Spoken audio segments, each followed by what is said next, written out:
I'm Amanda and welcome to Self. On this podcast, I share ideas, experiences, and have conversations to explore the self.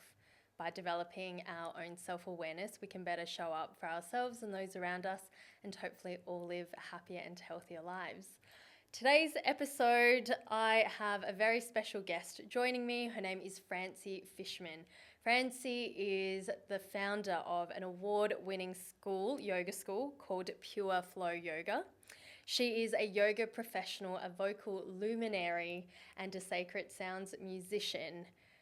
Francie was part of my recent yoga teacher training. That's how I met her, and I'm so happy to have her on the show today. Francie, welcome to Self. Thank you so much, Amanda. It's a pleasure to be here. I had a few more things I wanted to say, but I'm going to keep these in my notes to question you on a little bit later. You are currently here in Bali teaching out of Yoga Barn. You're running retreats. I mean, reading your bio and having been a part of a teacher training that you helped to facilitate and you ran workshops in, I know that you've made a profound difference in many thousands of lives through your retreats. So what brings you here now in Bali and what are you up to? Well, first of all, thank you so much for saying that. I really appreciate it. It is such a gift and an honor to share what I love and to be received so well. Yeah. So I created this Pure Flow yoga school, and it was based in Thailand for many years. So I had a little hidden gem of a center right next to this most beautiful ocean in Thailand. And I was running weekly retreats until COVID. Yeah. So that was a huge curveball. And once I had to close my center, it became a journey of reinvention, also of grief and healing and just coping with and understanding myself in light of the new now. So I came back to Bali about a year ago. Bali has been one of my main homes as well for the past 13 years. Yeah. I came here originally in 2010 and was a school teacher at the Green School. Oh, I actually used to live in Australia. I did my education degree in Queensland. Yeah. And I've always lived in a community here, a really incredible community of yogis, artists, musicians. And so it was just a really natural move for me to move back here after closing down the center in Thailand. Yeah. So now I am in that journey of reinvention. Yeah. I'm teaching yoga. I'm working at the Yoga Barn. I'm teaching a lot of vocal activation these days, and I'm making a lot of music, which is a true passion of mine. Yeah. And it's been probably the biggest healing tool for me on my lifelong journey, but especially of the last few, 10 years. Music has been. Yeah. Can you tell me a bit more about that and what that journey's looked like for you? Because your mission is to help awaken the authentic voice in people. That's an aspect of your mission. I know that there's a lot more to it, and I don't want to dilute it down to just that. But speaking from personal experience, I mean, that was something that I was really able to receive from you through the teacher training. Was I felt that reawakening of my authentic voice, which I'm very grateful for. Can you tell me a bit more about that journey and how music helped you through your healing process? Well, interestingly, on the training that we shared space on, which was the embodied trauma integration training, I got to teach a whole module on trauma and the voice. Yeah. And that was just so incredibly personal for me, because about 2016, I started losing my voice, and I lost my voice pretty chronically for about a year and a half. I would teach a yoga class, I would lose my voice. It was a very challenging emotional time for me. Some really heavy and sudden things happen. So in our trauma training, we talk about developmental trauma that kind of happens over time continuously, and then there's acute trauma where there's just, strong episodes that happen. Yeah. So at that time, I had some very acute episodes happen, and my physical response to that was losing my voice. Now, at the time, I was mostly using my voice for teaching yoga and being social and all of the regular things. But I'd always loved singing, and I'd really put down singing as a joy practice when I was a kid. Yeah. I used to love performing as a child. I was a musical theater kid. And then at some point, I really started worrying about what other people thought of me. I feared rejection, and I clammed up. Yeah. So going back to these acute traumas that happened, I lost my voice. I went back to Canada where I was from, I'm still from there. Yeah. And I went to see doctors. I'd been living in this hippie, holistic community, and I just felt like, what, this is serious. I really need to go to Western medicine and see what they have to tell me. And I waited, months on a list to get in for that appointment. And finally I got in, and they stuck tubes down my throats and little cameras and basically said, you have swollen glands, drink some ginger tea. Yeah. Not being taken seriously when you're having a serious physical challenge it's demoralizing. It's very demotivating and heartbreaking because that something real is happening. Yeah. But I'm you so just sorry. don't know. Yeah, well, they say your biggest trauma becomes your biggest triumph if you allow it to be such. Yeah. If you use what happens to you in your life as your teacher, then it can help you grow and expand and be the message that you share with people. This is actually one of the goals of yoga, ultimately. Yeah. And it's also the hero's journey. And so I came back to Bali, where I was also living in that community at the time. And one of my friends was a singing teacher, so I asked her for talking lessons. I was like, maybe one day we can do singing lessons, but we need to start with talking because every time I talk, I lose my voice. Yeah. And she just questioned me about what had been happening in my life over the course of those past, few months or few years. And I shared with her, well, this happened and this happened and this happened. And she said, well, of course, your voice and your emotions are intimately connected. Of course you've lost your voice. You need to deal with your emotions. And so she helped to get me on this path of singing again and finding joy again. And it warmed my heart, and it helped me to just express what I didn't have words for at the time. Yeah. So through a journey of, going to kirtan in the community, this call and response yogic singing and a number of other practices, I started to regain my voice. And at the same time, I just started doing a lot of research. And now it's very common. We know, trauma and this vagus nerve, which is responsible for, helping to activate our parasympathetic nervous system, which is responsible for slowing down the heart, bringing us into a state of rest and digest, relaxation. We know that the vagus nerve passes through the throat and that our nervous system is intimately connected with our voice. Yeah. But then we had no idea. And this is still relatively new information.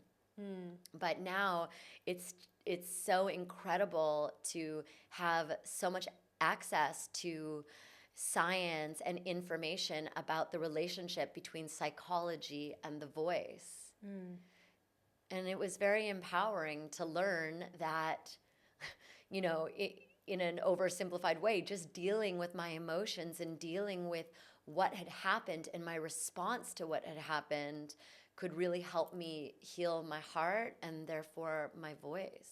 So it wasn't this direct, because obviously you said you went to these doctors in Canada, and symptomatically what it looked like was you were losing your voice, and rather than going to deal with that directly, you worked through the emotions, you did the other work. What did that work look like for you to get your voice back again? Yeah. It's been an ongoing journey. Yeah, I think that's life. And I would say in terms of trauma healing or trauma recovery and vocal recovery, it's more about stacking different lifestyle practices. So journaling has I've got boxes and boxes of journals. So learning how to just journal and express my feelings on paper, finding a therapist and really unpacking and letting myself just say whatever needed to be said, writing a lot of letters to people that I didn't necessarily send was very therapeutic, singing, but ultimately cultivating joy as a deliberate practice. Spending time in nature, spending time with loved ones, doing things because they brought me joy rather than because they, they were a means to some other end. And most recently, I've started studying a program with Gabor Maté called Compassionate Inquiry. And this is a beautiful, somatic, unwinding practice for, following the little triggers that come up to the root cause in our childhood. That was something I wanted to ask you more about. So I'm so glad you actually brought that up. Yeah. Please tell me more. So compassionate inquiry. Yeah, I'm still young on the path. I just started the course less than half a year ago, but it has profoundly impacted my life. There's a lot of literature on the subject of trauma now. Yes. Bessel van der Volk, perhaps I'm saying his name wrong, the body keeps the score. Yeah. It's become common knowledge that everything that we experience, whether we classify it as good or bad, everything leaves an imprint in the fabric of our being. And learning how to be with it, to acknowledge it, to create space around it so that we're not just victims of reactivity is such an empowering way to approach life. Yeah. I think the main takeaway at the moment for me is just this quality of self-compassion and patience, and just realizing that every addiction, every painful response pattern or behavior that we engage in is actually an adaptive mechanism to something that wasn't healthy, that it was a boundary that was violated, or a challenge that you didn't have the tools to deal with at the time. Yeah. So this course is helping me to just to trace my behavior patterns and the triggers as they're occurring now in my life, to trace those triggers to the early childhood traumas. Yeah, which is, the case for most of us. For most of us are just kind of this conglomeration of adaptive behavior mechanisms, things that we adapted to deal with life when it was overwhelming. Yeah, when we didn't have other tools. Yeah, to manage to regulate ourselves. Exactly. Because we're children. Exactly. Yeah. And we didn't have all the information, and most often we personalized things that happened to us in our childhood. This went wrong because of me. For some reason, I wasn't good enough, or I was too much of this or not enough of that. And so actually rewiring these belief systems at their core. We talk a lot in this trauma world about the fight, flight, and freeze response. And so much of what's happened for me personally, and for many of us, is just this freeze response. Should I fight? Should I flight? Should I fight? Should I flight? I don't know what to do. Deer in a headlight, I freeze. And then we have these adaptive behaviors that arise in our lives to deal with the situations that come up. And now I'm going back into certain episodes that happened in my childhood, and like a game of freeze tag. I don't know if you remember that game from when we were little, but it's like, you're a frozen statue and then someone comes and brings you back to life. Yeah. This is what I feel like I'm doing. I'm reanimating parts of myself that became frozen a long time ago. And it's just moving from stagnation into flow and bringing me into states of wholeness that I never experienced. I was on this journey of healing for so long, this almost sometimes addictive journey of healing. Like, when is it ever going to end? And bit by bit, I am experiencing wholeness and this remembrance that healing is truly a vibrational frequency possibility for everyone. And so through your current study of compassion inquiry, what have you come to, like what's been brought into your awareness that perhaps didn't have light shining on it before? You know, you've been on this journey as a yoga teacher, as a yoga professional, as a yogi, as a student, you know, for quite a while. And I guess I imagine that a lot of people look to teachers and think, oh, you know, they've got it all sorted out. They've been running retreats for so long. But the human experience is that we don't know what we don't know, and there's stuff that becomes illuminated as we venture into, you know, different paths, different experiences. So has there been some very specific things that have come up for you since undertaking this study? Thank you. I love that question. Definitely, as yoga professionals, there is a projected image that most people have of how we should be, or what they think we are, what we should eat, how we should conduct our lifestyle, a lot of judgment about this teacher who's drinking or that teacher who's smoking or whatever it is. Yeah. And that's a hard image to live up to, because we are all just humans on this journey of evolution. We're all doing our best, and we all have unhealed shadow aspects of ourselves. For a long time, I was quite a yoga purist in a way. I really felt that yoga in and of itself was a complete system that had all the answers. And over the past number of years, that pedestalizing of yoga has begun to, you know, just diminish on some level. It has been such an important part of my journey, and it continues to be. However, for me, the idea is not to go into a cave and meditate on nothingness. For me, the idea is not to necessarily, you know, watch the sky of the mind, notice a cloud, label it, and release it, but rather, as we were speaking about in the training, to watch that cloud pop up and actually get curious about it and see, what does that cloud actually have to teach me? How can I know myself more as a result of that passing thought or behavior or experience or form? So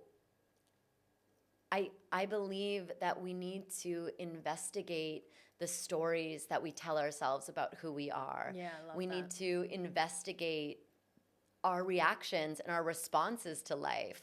Things that we consider who we are and our personality are often not necessarily our essential nature.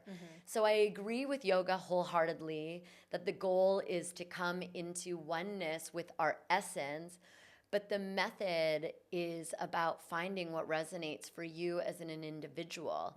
And it's about exploring our psychology, our somatic physiology, you know, esoteric practices, coming into group connection, ceremony, ritual. So I think it's just a broad approach. Yeah.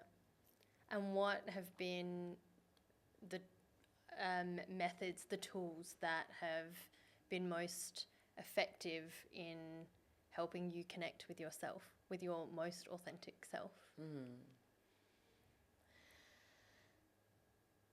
Well, definitely these joy practices of singing and dancing and being in community. Yeah, and as someone who was part of your workshops, 100%, I could just see how much you truly light up being in that environment. I think just if I can quickly share one of my favorite things, because we had really long days as part of the teacher training. Really long days. We were there at 6:30 and we finished at 7 o'clock in the evening. And when you're talking about trauma, it's a lot. It's like heavy topics. And one of my favorite things was when Francie would come to teach. Before that, you put on music and you're like, state change. And that, there have been a few things that, you know, when something happens and it sticks to you like glue and you're like, I'm taking this away forever. That immediate state change was something so profoundly impactful for me.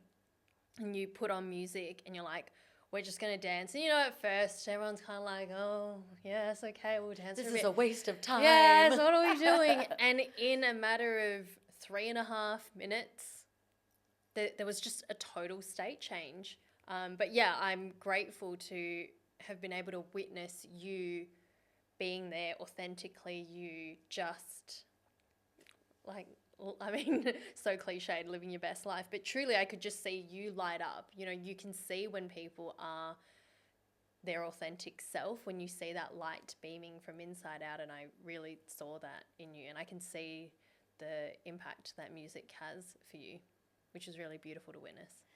Thank you. When I was a school teacher, one of the concepts that I was studying in my education program was this concept of entrainment. And this is a musical word as well. So the idea is that everything in the universe is vibrating, is in the state of, the yogic term is spanda. Everything is in a constant state of expansion and contraction. Yeah. And whatever has the dominant vibration, all of the other vibrating fields are going to move towards that dominant frequency. Right. So for example, with children, if I wanted to get them quiet because, you know, it was time for, you know, nap time, let's say, slowing down, I would put on gentle harp music and we would tiptoe around and everyone would get really quiet. But if I wanted to get them excited because we were going to an assembly or something like that, I would put on Michael Jackson and, you know, we would get really excited. Yeah. And this works with adults as well because Yeah. we're essentially, you know, little kids In adult bodies. in adult bodies. And so this was the thing. It's like a 3.5 minute song. Even just after 1 minute, you look around and you see people Yeah. dancing and letting go a little bit, and their faces soften and their hearts begin to open and joy begins to fill their hearts. And one of the greatest tools for learning and integrating new information is play. Yeah. There's tons of research supporting how fundamental play is for learning new things, whether in children or adults. So I'm glad that was a takeaway for you. Yeah, massive. And I learned a lot. I think that was some of the, most standout parts. I shared this with you anyway, but yes, I'm very grateful for that experience. One other thing that I could talk about is also plant medicine. So this has been something that at one stage of my life was quite a dominating force, and then I really stepped away from it. And then as a result of moving through this program with Gabor Maté, his approach to working with plant medicine reignited my curiosity with working with it. And he says for people who have really strong minds, you know, for people who perhaps like him and perhaps even like myself who felt like, oh, you know, all of this yoga stuff, all of this healing work, it really works well for other people, but truthfully, it's never really going to work for me. Like I'm kind of too damaged, you know? Yeah. And so for people who hold that kind of story, plant medicine can really help to bypass consciousness to get to those deeper layers of truth and healing. And so, I'm definitely interested to hear more. I don't want to say what types, what kind of plant medicine have you found yourself trying, and what was the impact of that? yeah. Well, I think predominantly when I'm speaking about plant medicine, I'm speaking about ayahuasca, Okay. which is becoming more and more mainstream in our culture. It's still some level of taboo and illegality, so it's not something that most people feel too comfortable to speak on in different platforms. Whether you choose to. I'm more than happy to. I'm always curious about plant medicine.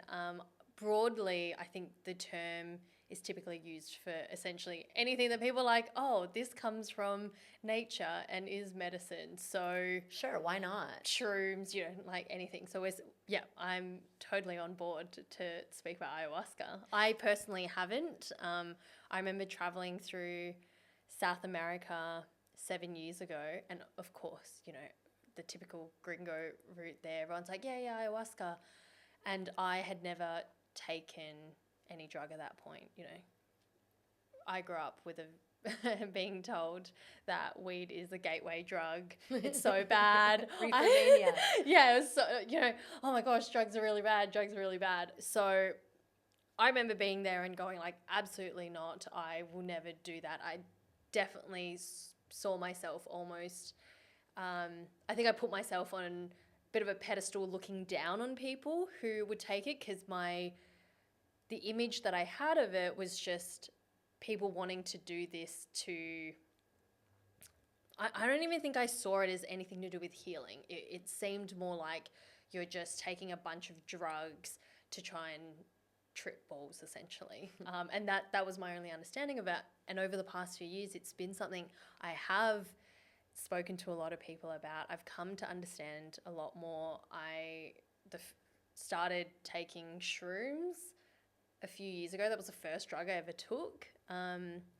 And that was such a beautiful experience for me. So ayahuasca is something that has been on my radar for the past year. So I'm so keen to hear about your experience.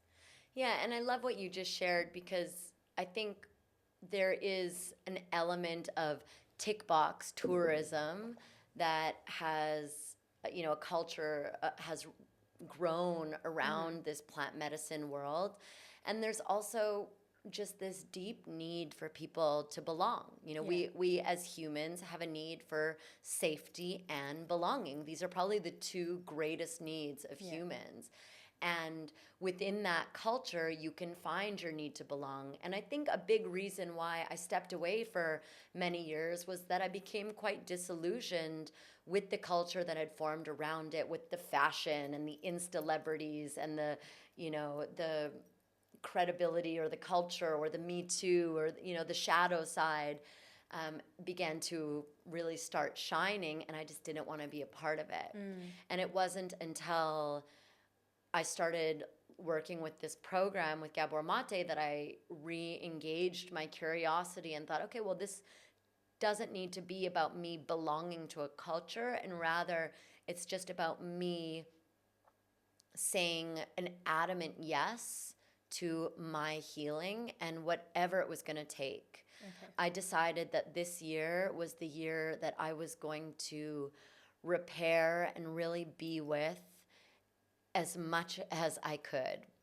And I don't necessarily think that these medicines are for everyone. If it's coming into your field and you feel curious and interested and you get just this knowing or this sense of yes, then great, go for it. But doing it for belonging is probably not the best motivation. So yeah, for me, it's just been, I learned long ago that lasting transformation happens in an altered state. Okay. And meditation is also an altered state. And I was spending time in India at ashrams, meditating, wearing all white. I was doing a Buddhist Vipassana meditation every year and having really deep experiences where at the end of 3 weeks sitting, I would realize, I'm worthy. I am worthy. I'm worthy just because I am. And I would have these experiences of oneness, but it would take me a really long time to get there. Right. And often with the plant medicine work, not every time, but often I go into these states of reconnecting with my heart and healing specific stories or frozen memories or ancestral wounding, ancestral patterns that I feel living on within me. And again, just having those awarenesses, reconnecting with my family and my ancestors in different ages and states has just allowed me to do a lot of really, really, really deep healing. Yeah. So yeah, there's so much to be said about it. Can you tell me a bit about what that process actually looks like? So, again, excuse my ignorance, the only stuff that I have known about from my time in South America is like, so you go to one of these tents and then the shaman gives you some ayahuasca and I think you drink it. It's a drink. You drink it and then you're like vomiting your guts out and you're sweating, and then the next day you're like all good. so this is the story that kind of goes around. I think perhaps for a lot of people who don't know people personally who have had a practice with plant medicine, I mean, this might be the common image that's there. So I'm curious to know more about what that practice actually looks like for you. Sure. And I would just, say beforehand, I'm no expert. I am just a student on the path. And I know that there are many different formats that engaging in plant medicine can take. And there's more contemporary non-denominational practices. There's tribes in the Amazon or all over that have their different rituals and even sometimes religious practices with it. It's now... there's a lot of research being done about the Brahmins in India and the ceremonies that they used to do 5,000 years ago being akin to ayahuasca, which is in itself, it's a vine and a leaf, a specific vine and a leaf that are combined together, and there's a hallucinogenic often effect, and also, as you said, a purgative effect where you're, one end or the other, purifying and releasing. In general, it happens in the format of a ceremony. So it's done with a lot of intention, reverence, prayer, and often community. One of the main things in the experiences that I've had has also been the music. And the music is what carries you through the shadow realms and the dark realms and the light realms. And this has been a huge part of my vocal awakening and my remembering of my self-worth. The throat chakra, part of me, is all about self-worth, the capacity, the willingness, the knowing that we're worthy to take up space. To allowing whatever's in the heart to come up and out rather than being pushed down.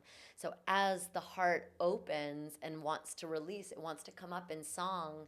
And we're singing songs like what we sang in the training, like, all I have to do is open my heart wider than ever before. Yes, Francie. You remember that song? Yes, of course I do. And so you say these mantras over and over, and at first you're trying to remember the words, and then eventually those words are just permeating your soul, and you're remembering this core message of, yes, this is how I need to live my life. I need to live my life by opening my heart and letting go, releasing attachments, allowing myself to shine. So the music for me has been such a deep aspect of my healing journey, and also really feeds into why I do the work that I do. So that's just a little bit about the ceremonies as I experience them. And that's what's connected you to them. I mean, I would love to speak to you about this separately because I'm very curious, and it's something that's kind of come onto my radar a bit more recently, and I guess I'm just trusting that when the time's right, I think I'll know, and that's usually the case. And I would recommend that. I would really recommend allowing yourself to yield to what life presents to you rather than actively pursuing it or pushing it. If something comes to you and you get a yes, you go with that. Right?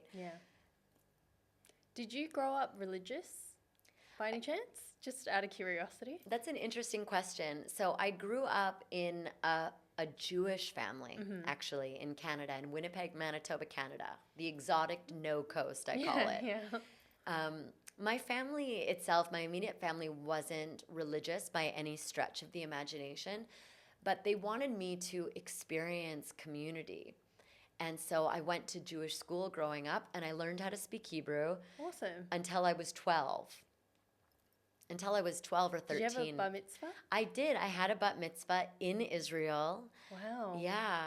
And it was definitely a huge part of my formative years. And I remember so clearly when I was a kid and we were in these Hebrew classes, we often watched these sing-along with Israel videos, and they were videos of people who lived in communities called kibbutz. I don't know if you've heard of a kibbutz before. A kibbutz is like a a traditional kind of communal farming or agriculture or, just a community of people living together in Israel. And I would see these videos of them singing and being so joyful, and we learned all of the songs.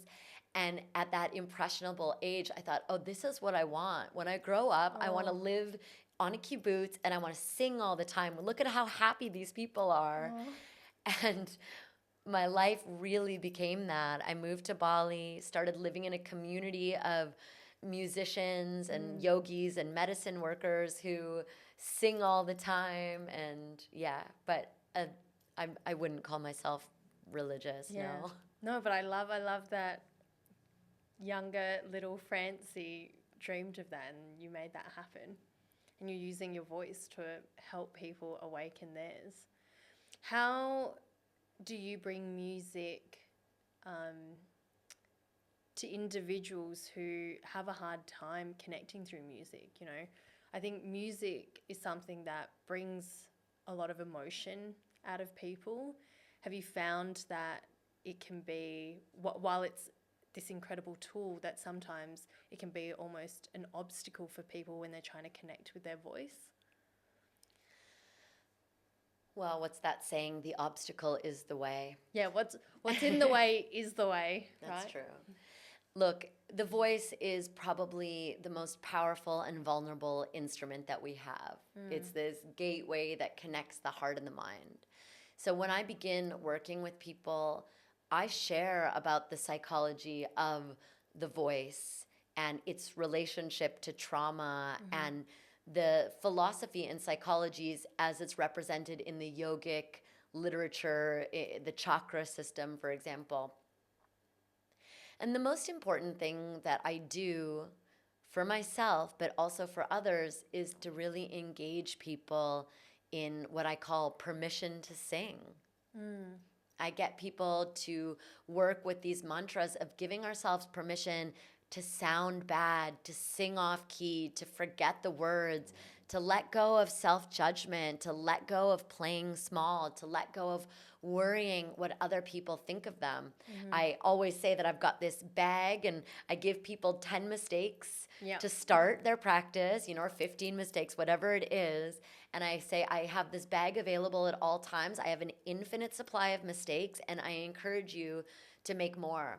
And the more I make mistakes, the more it gives other people permission to make mistakes. Because with the voice, with tapping into our authentic expression, it's not about the destination. It truly is the journey, not the destination. It's your willingness to open. It's your willingness to connect to your emotions, to allow what's coming up to come out.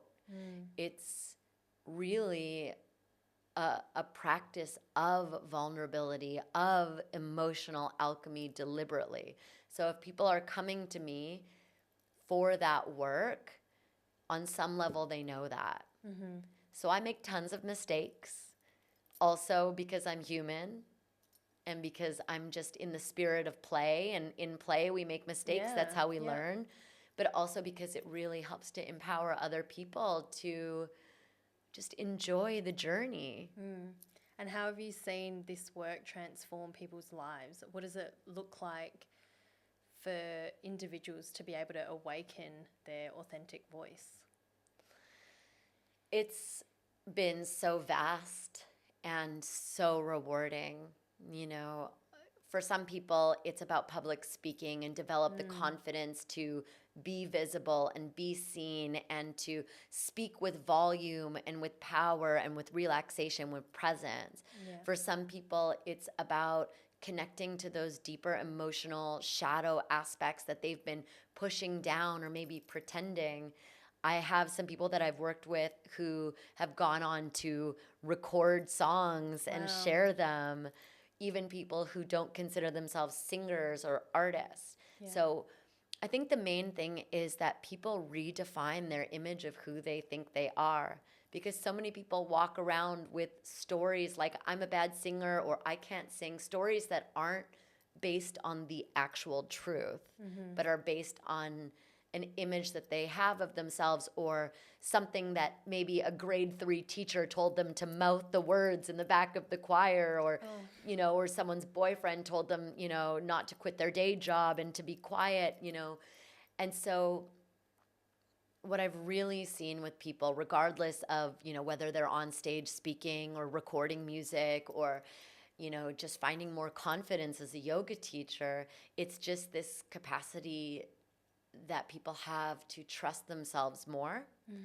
to trust their emotions as messengers, which as is teachers. So difficult, I think, because the message we're often told now is to live up here in our head, right? To be logical, like your emotions are like, one of the things I think for me I've heard so much in my life is like, you're too emotional, you're just too sensitive. So it's almost this ignoring of our emotions, and what you're talking about is to listen, to allow them to inform you. Our emotions have so much wisdom, and behavior is the loudest form of communication. So if you're acting out, it's a sign that something is out of balance. And so to bring yourself into balance, to bring yourself into wholeness, it's about balancing the heart and the mind, not being overly emotional, not being overly rational or critical, but finding a middle ground where you're living your authentic truth, you're living in balance, and ultimately learning how to trust your voice. Yeah. That's so beautiful. Thank you, Francie. Oh, it's a gift. So what is next for you? Well, I mean, not next because there's anything you necessarily need to move on from, but what's going on here and coming up for you over the next few months, the next year? Yeah. Well, I think since moving back to Bali and getting into a practice of offering weekly vocal activation and sound healing and developing training modules about yoga and trauma, and recently I was featured on an Awaken Your Voice Summit. So really in the past year, I have claimed and am owning that I am a vocal empowerment coach or guide or mentor, whatever the work is, that I'm a vocal luminary, that I'm here to empower and inspire people through music and through the voice. So really bringing together my passion for this joy practice, for this trauma healing practice, connecting it with my passion and experience with the yogic arts, and also combining it with this deep dive that I'm doing into trauma resolution work. I'm really claiming this new identity. And with that, I'm offering one-on-one mentorships. I have a group program called Rising Resonance coming up in January. I have the Embodied Resonance Retreat coming up in December, which I'm super excited about. Is that here in Bali? It's here in the north of Bali, right on the ocean, just mermaiding with all the beautiful fish. It's a good free diving spot. I know you're a free diver. It's not too far from where you live, I think. Yeah, I think it's in Tulumban, you mentioned, right? Yeah, awesome. Beautiful resort. And I've got an online course called Sacred Sounds. It's a vocal activation course that I'm refining and cultivating. And so there's a lot of different things that I'm working on. And then next year, I will start to create my empowered expression trainings and workshops for yoga teachers and those who want to go deeper and hold space, and singing circles, and who want to be in leadership with voice work and music work. Fantastic. Yeah. And who is this for? Outside of the teacher trainings, for people who are listening and they're like, oh, is this really for me? Who would you say that it's for? Doing voice work specifically is for anyone who maybe struggles with the worthiness wound on some level. People who are ready to tap into their creative potential, who know that they have something to give and to create, and they want to have impact in the world, but for some reason they've been holding back and keeping themselves small. It's also for teachers and coaches and creatives, people who are looking to amplify their message and create more, again, impact in their world. People who want to, yoga teachers specifically are people who are looking to refine their message and really refine how they communicate in a way that their message can be fully received and heard. Yeah. So it's for people who also maybe think they have a bad voice, or for people who think that they couldn't sing to save their lives. I'm here to challenge that. Yeah. I have 150% success rate in getting people to sing and yeah, open. I can vouch for that. That was also, again, something that I loved and appreciated. I'm just singing your praises here, Francie, because I really enjoyed it. What I loved seeing was people who, again, that story that you tell yourself, right? Like, oh, I'm not a good singer, be so free and so open with their voice. And you had all of us sitting there just singing and opening up. And again, such a beautiful thing to see, because you held a safe space for that, which I'm really grateful for. And that helped me reconnect with my love and joy in singing. So thank you.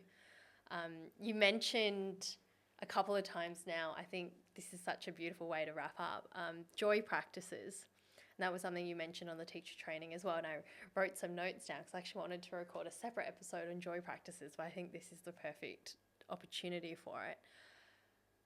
How do you suppose people who might not actually have ever discovered their own joy practices, how can people begin to understand or learn about what practices bring joy to them? Yeah. Well, I think it's actually more simple than we might give it credit for. Mm-hmm. So one of the books that has had the most influence on me, and it's always a book I think about revisiting, and maybe this time I will, but it's The Artist Way. Have you read it? Do you know what? I've started reading it because I was told last year about it, a year ago, episode 1 of this podcast. My guest and friend Daria mentioned it. I heard about it again a couple of months ago, and then again during the training. So I have actually started reading it. Yes. See, that's when things come to you naturally and they resonate. Mm-hmm. Yeah. So in the Artist Way, the central theme is that we are all creative beings. Mm-hmm. We are all artists. We all have the capacity to create and be, to be creative. And, it's a 12-week artist recovery program. So each week there are different activities to reclaim your inner artist. And yet there's 2 practices that she recommends, Julie Cameron, to do every day or every week, regardless of the specific activities. The first is the morning pages. Mm-hmm. So just free writing 3 pages every day. Even if you're writing, gosh, I really wish that I didn't agree to write these pages. I have nothing to say and I'm so frustrated. Eventually, it's just a way of unwinding the mind and unpacking the mental chatter and finding yourself in a state of flow. Mm-hmm. And that's been so valuable for me. And then the second practice is to take yourself every week on an artist date. So I believe in the first week or so, she has you make a list of 20 different activities that you love doing them because you love doing them, not because they're a means to an end. It's not like you're practicing guitar because you really want to, prepare for the show that you have or for some external reason. And so you come up with a list of 20 things. Oh, I love going to the cafe. I love going to the museum. I love just wandering around a library. And sometimes you have to really dig deep and think back to your childhood. What did I love then? Maybe it's just listening to music with pure presence. And each week, you set aside a time, you put it in your calendar, you lock it in, and you take yourself on an artist date. It could be as little as an hour. No one else is allowed to come. Of course, someone's going to want to come because you're starting to do really fun things. Mm-hmm. But it's about cultivating a relationship with yourself and with your inner artist. Yeah. And so that artist state is what really switched on a light bulb for me about cultivating this joy practice, about doing something for the love of it, doing it for the joy it gives you in and of itself rather than for any external reason. And so I've got way more than 20 things on my list now of things that I love to do. And I just carve out time every week to be in nature or to play music or to call a friend I haven't connected with in a long time or whatever it is. Reading is a big one for me. I love just reading for the joy. Yeah. Yeah.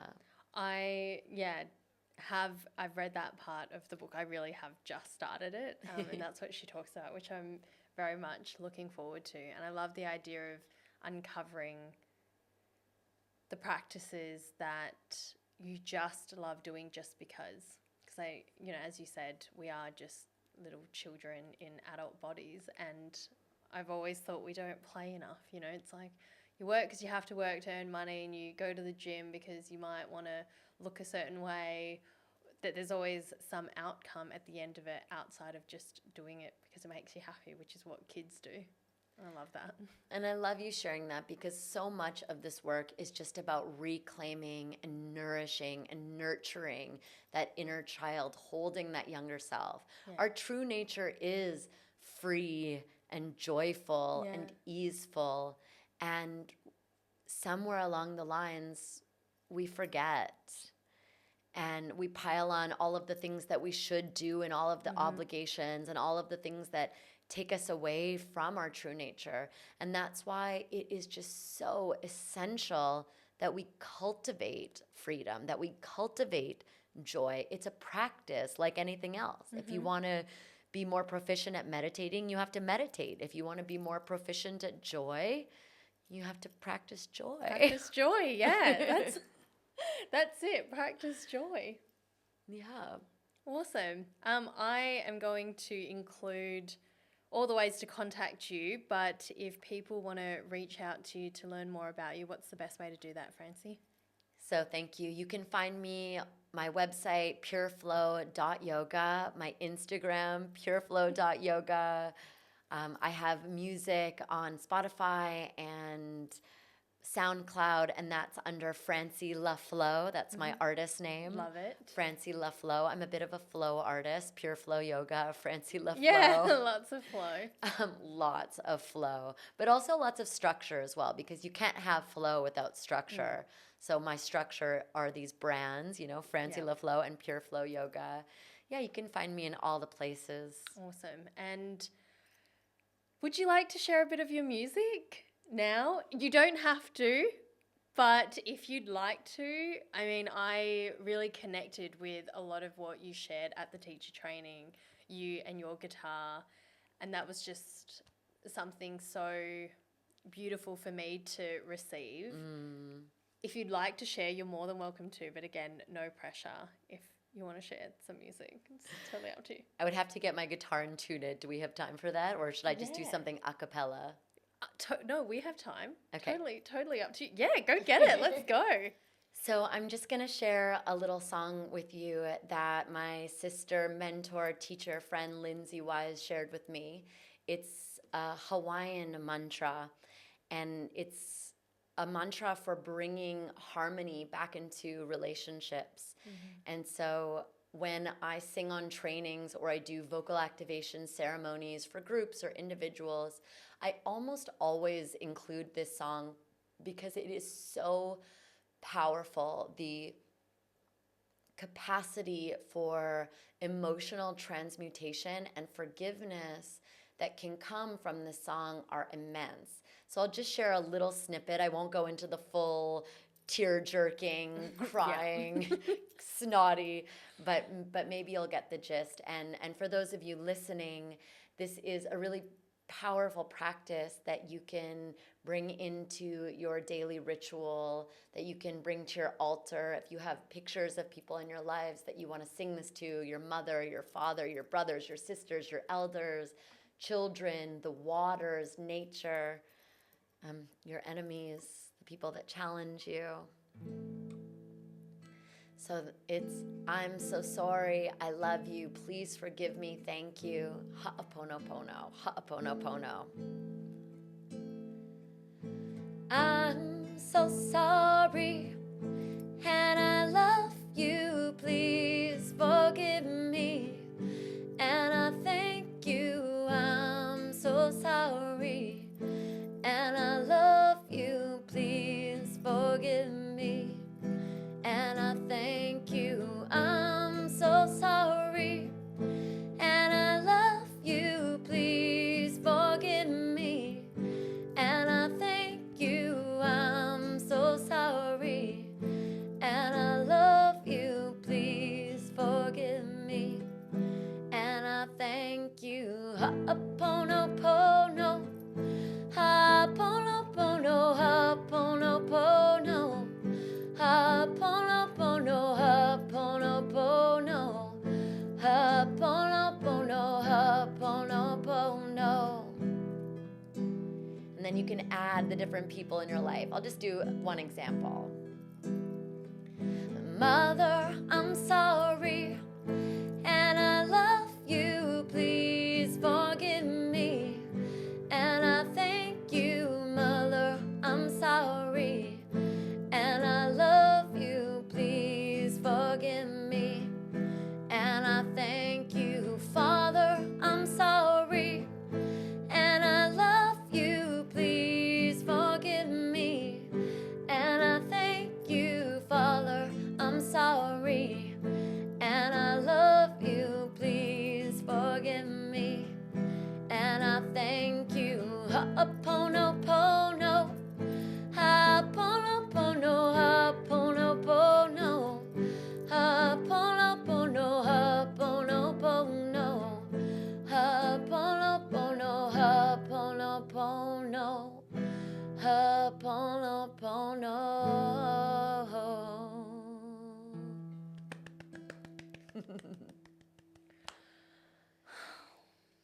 Just before I came into this interview, I had 2 messages in my inbox from a training that I did a few days ago of people saying, what was that song? What was that tune? So that's why I decided to share that song. Yeah, this was also the most touching song for me during our teacher training. This was like a real, got right in the feels, got me right in the heart. Just such beautiful words. I think connecting with my own sense of compassion for myself, but also, asking for forgiveness from people I've hurt, and then releasing and forgiving other people who've hurt me. And it's just this beautiful meeting of both of these points together. And thank you so much, Francie. That was beautiful. You're welcome. I'm so touched. I'm so touched right now. Oh, well, thank you very much for that. Thank you for coming onto the show and sharing yourself here with me today. I'm really grateful. Thank you so much. Thank you for inviting me, and thank you to all of those of you listening. It's such a gift to be able to share my story, and I just hope it helps to empower people to awaken their joy, their freedom, and their voice. Yeah, absolutely. Thank you. I'm going to include all the ways to reach out to you and to learn more about you in the show notes. So please follow Francie and connect with her, especially if this is feeling right for you. There was so much wisdom in what you shared today. So thank you. You can connect with the podcast on Instagram at selfwithamanda. I release episodes every Thursday, so I'll see you next week. Thanks again, Francie. Thanks, Amanda. Bye.